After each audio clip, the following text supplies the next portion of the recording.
Here are two ways to shrink multiple images fast in Pages. Here I have a very large 231-page book in Pages with many images. The current file size is over 80 megabytes. The first way to reduce the size of all the images in the file is by going to File, then scroll down to Reduce File Size. Then check the Scale Down Large Images checkbox.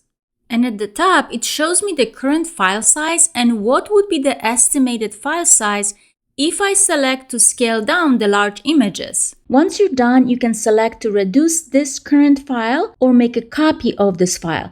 When I go to my files now, I can see that the reduced file size is 7.7 megabyte from what it previously was, which was over 80 megabytes.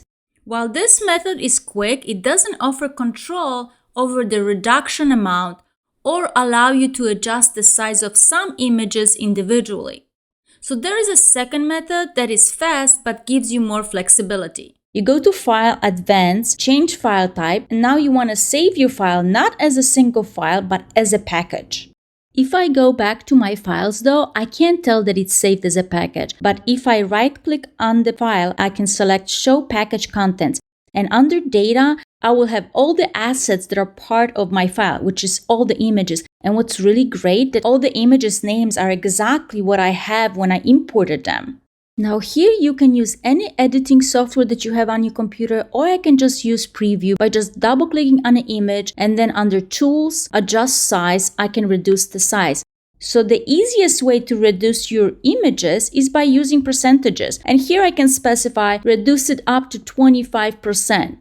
However, changing each of the images one by one is pretty work intensive. So another quick way to edit multiple images is selecting the images, right-clicking, and going to Quick Actions and selecting Convert Images. And here you can specify how big you want all the images. You can also use an editing software or online tools to edit multiple images at once. What is unbelievable is that all the images are in place, but your file size have been reduced and you didn't have to do a lot of manual work in finding the files individually. Thanks so much for watching.